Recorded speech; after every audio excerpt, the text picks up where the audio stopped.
चलिए देखते हैं नेक्स्ट क्वेश्चन नंबर 9। अब गिवन है third and ninth term of an AP 4 and -8।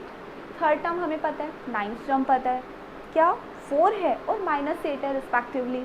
Which term of this AP is 0। और अब हमें बताना है कि ये जो एपी है ना, जिसके साथ हमें ये पता है कि थर्ड और ये नाइन्थ टर्म गिवन है, इस एपी के अंदर हमें बताना है कि 0 कौन से नंबर पर आएगा। विच टर्म का मतलब क्या हुआ, हमें क्या कैलकुलेट करना है, हमें ये बताना है कौन से नंबर पर 0 आएगा। तो देखिए अगर 4 और -8 जैसे नंबर्स आते हैं तो हमें पता है कि वो एपी लंबी होगी क्योंकि उसके अंदर नेगेटिव टर्म्स भी आ रही है, तो ऑफ कोर्स 0 कहीं ना कहीं तो आएगा, लेकिन कौन से नंबर पर आएगा ये कैसे पता करें।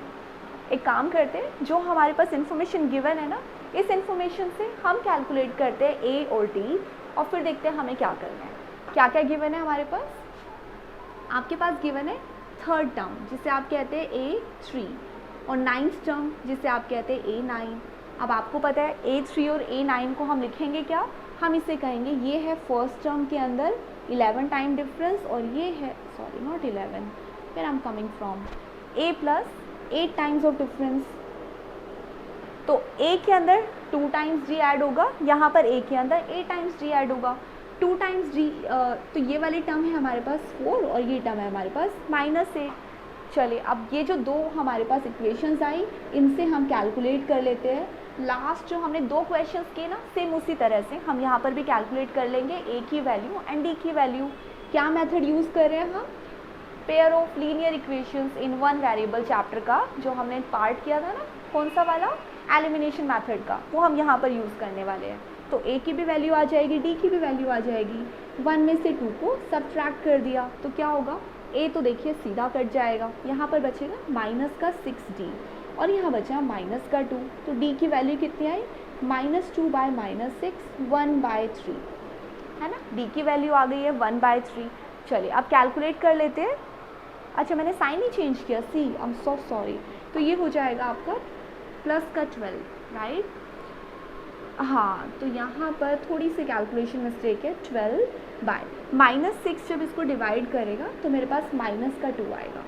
तो D कितना है, माइनस का 2 है। A भी कैलकुलेट करते हैं, A प्लस 2D हमारे पास 4 है, तो A प्लस 2 D की जगह आप भरेंगे -2 4, A की वैल्यू आ गई -4 = 4, तो A की वैल्यू आ गई 4 + 4 यानी कि 8 है ना। अब A की वैल्यू आ चुकी है, D की वैल्यू आ चुकी है। अब क्या करें, ये आप इसका स्क्रीनशॉट लीजिए, हम नेक्स्ट टाइम पे करते हैं। अब ठीक है, हमारे पास A की वैल्यू आई है 8 जिसे मैं यहाँ नोट कर लेती हूँ, एंड D की वैल्यू है -2। ये हमारे काम आएगा अभी, बाकी सब हटा रहे हैं। तो AP हमें समझ आ गई कि 8 से शुरू होती है, A है 8 और डिफरेंस है -2। आप कहते हैं बताओ 0 कब आएगा, यानी कि हमें कैलकुलेट क्या करना होता है, जब भी हमें नंबर ज्ञात करना हो, यानी कि हमें ये पता करना है कि कोई नंबर किस पोजीशन पर आता है, हमें n कैलकुलेट करना होता है। यानी हमें ये कैलकुलेट करना है A + n - 1 × D। an कितना लेना पड़ेगा आपके पास, इन्होंने 0 की पोजीशन पूछी है ना, तो हम 0 लेंगे। अगर ये पूछे कि 5 कौन सी पोजीशन पर आता है,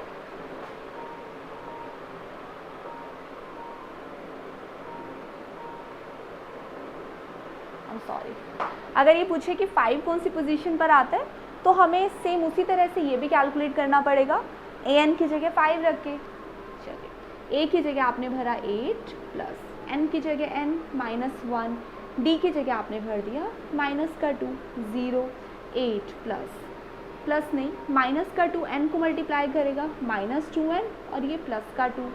ठीक है, अब क्या होगा, 0 = 8 और 2 कितने हो गए, 10 हो गए, 10 -2n राइट। अब हम माइनस के 2n को यहाँ ले आते हैं तो ये पॉजिटिव हो जाएगा, 10 बचेगा, n कितना बचेगा 10/2 विच इज़ 5। यानी कि 5वें नंबर पर ये जो AP है ना, इससे 5वें नंबर पर 0 आएगा। ये है इस क्वेश्चन का meaning and I hope you could understand it well. जल्दी से इसका स्क्रीनशॉट सेव कीजिए।